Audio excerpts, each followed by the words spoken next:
Semangat inovasi. Rekan-rekan sekalian, kalau kita tadi sudah mengetahui bagaimana maunya EDA atau Exploratory Data Analysis, maka kita harus mengenal terlebih dahulu behind skin-nya EDA. Dalam hal ini adalah statistik. Nah, mungkin saya tidak ingin menggurui atau merasa lebih jago dalam bidang statistik. Saya yakin rekan-rekan yang di bidang matematika, statistika, atau aktuaria jauh-jauh lebih ahli di bidang ini. Tetapi dalam kacamata analisis big data, maka statistik ini menjadi batu lompatan yang harus kita lalui dan sangat penting, harus kokoh untuk bisa kemudian menganalisis data yang lebih lanjut. Kita mengenal dalam konteks statistik ada beberapa prosedur atau mungkin cara analisis awal yang harus kita jalankan. Biasanya dikenal sebagai summary statistik. Atau kalau bahasa formalnya sebenarnya seperti statistik deskriptif. Nah, di dalam sini kita bisa menghasilkan beberapa data mengenai mean, rata-rata, mood, atau nilai yang sering keluar dalam deret data tertentu, nilai tengah, kuartil, varian, skewness, distinct, dan lain sebagainya. Nah, dalam kacamata analisis big data, summary statistik tadi, poin-poin tadi, itu adalah sebuah pemicu atau gejala awal yang muncul dari data tersebut. Dalam analisis big data, summary statistik bukan tujuan, itu baru awal. Nah, jadi kalau bahasa iceberg itu ada di permukaan. Nah, kita akan masuk ke dalam menganalisis lagi lebih lanjut apakah benar mean yang dimaksud itu merepresentasi data keseluruhan, atau jangan-jangan di balik mean itu ada sesuatu data yang lebih bisa kita eksplorasi. Rekan-rekan sekalian, seringkali kita bisa memanfaatkan beberapa cara, ya. Contohnya menggunakan histogram semacam ini.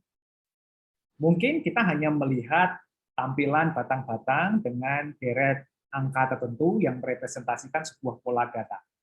Tetapi sebenarnya di balik sebuah histogram misalnya, kita bisa melihat senternya, kita bisa melihat variabilitasnya, kita bisa melihat skewness-nya, dan kita juga bisa melihat modalitasnya. Nah, yang menjadi menarik dalam analisis big data tidak hanya berhenti di situ. Yang kita lihat bukan hanya data yang baik-baik saja tampaknya. Kita malah ingin melihat ada nggak outliers, sesuatu data yang punya pola yang berbeda dari kebanyakannya, katakanlah minoritas lah, atau pola-pola yang aneh yang muncul dari data itu. Nah, inilah sebenarnya poin dari analisis big data, bukan hanya sekedar statistik semata, tetapi juga mempertahankan dan memperhatikan benar pola-pola data yang dianggap itu aneh. Nah, seringkali kita salah memahami ini. Seringkali dalam beberapa metode pengolahan data yang saya lihat, banyak dari kita, atau bahkan saya zaman dulu, itu menghapus outlier. Padahal sebenarnya outlier itu meaning something. Nah, inilah yang sebenarnya kemudian kita belajar pola pikir bahwa big data itu seharusnya berpikir tidak lagi hanya satu arah, tapi juga banyak arah. Kemudian kita juga harus melihat lebar atau lebar dari data itu. Nah, kemudian position matters-nya itu juga harus diperhatikan. Dan yang menjadi menarik adalah bahwa real zero, nilai yang bernilai 0, itu juga data. Nah, kalau kita ilustrasikan dalam diagram atau grafik yang di samping saya, selain kita memperhatikan pola distribusi normalnya, naik turunnya batang histogramnya, kita juga harus memperhatikan apa yang terjadi di area-area yang mendekati zero, dan kemudian pola yang tidak biasa. Dan kemudian itulah yang nanti kita eksplor lagi, what happened dengan itu. Itulah salah satu ilustrasi ketika kita berhadapan dengan sebuah pola histogram. Nah, berikutnya kita juga bisa lihat pola-pola itu apakah bisa diperlihatkan sedemikian rupa sehingga kita memudahkan kita mengetahui polanya dari data. Gambar di samping memperlihatkan, biasanya kalau kita sudah punya histogram, kita kemudian mencari nilai smooth-nya. Nah, ini menjadi penting karena agar memudahkan proses analisis big data, memahami karakteristik atau pola yang terbentuk dari data. Dari sini kita bisa melihat bahwa EDA berperan benar menjadi fondasi untuk kemudian kita mengetahui pola yang terjadi. Tentu saja kita harus hati-hati ya. Ilmu statistik saya pikir memberikan perhatian besar agar kita kemudian tidak sembarangan membuat pola. Perhatikan benar skala datanya, penempatan XY-nya, dan seterusnya. Ini menjadi peran penting juga. Berikutnya, kita juga bisa mempercantik atau kemudian mempertajam analisisnya dengan smooth histogram. Nah, ini juga menjadi penting karena kemudian kita bisa melihat pola itu apakah benar-benar pola yang terbentuk oleh datanya. Sehingga dari sini kita juga melihat dua hal, pola data dan kualitas data. Nah, sehingga kalau kemudian misalnya data itu bisa membuat pola tertentu yang memang unik, maka datanya itu bagus.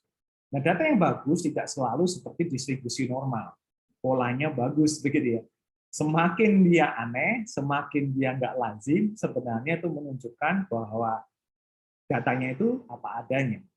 Nah, seringkali kita sudah dari awal ya, menurut saya kita sering diajari bahwa grafiknya harus bagus. Padahal tidak selalu, terutama dalam bidang riset and development. Kita tidak selalu harus memproduksi grafik yang asal pembimbing senang, gitu ya. Tetapi kita harus memperhatikan bahwa datanya itu apa adanya. Sehingga kemudian dari data yang tidak beraturan, misalnya kita bisa melakukan analisis lebih lanjut apa yang sebenarnya terjadi dengan event yang ada dalam eksperimen itu. Dan itu siapa tahu malah menjadi sebuah temuan atau novelty yang bisa kita ekspor, kita sumbangsikan dalam pengembangan ilmu pengetahuan. Nah, kemudian bisa juga kita drill lagi apakah pola itu terjadi dengan sangat spesifik di area-area tertentu. Gambar di samping memperlihatkan bagaimana ketika kita punya pola yang sebenarnya tidak beraturan, naik turunnya, kemudian kita smoothkan, dan akhirnya kita punya pola, oh ternyata datanya masih sesuai dengan pola yang ada. Ini sebagai contoh saja. Nah, berikutnya kita juga punya beberapa model yang kita sebut sebagai box plot ya dalam EDA untuk melihat apakah variasi dari data atau variabel dari data itu masih bisa terpotret dari pola datanya. Mungkin teman-teman bisa menemukan ini di analisis-analisis yang terkait dengan time series dan seterusnya. Kita bisa melihat bagaimana median, IQR, outliers, range, skewness-nya. Ya, jadi semacam itu. Sehingga kita bisa mengetahui apakah data ini bisa kita representasikan apa tidak. Nah, berikutnya juga sama. Ini yang menarik sebenarnya, time series. Tapi ini saya simpan dulu, kita akan bahas setelah ini. Semangat inovasi.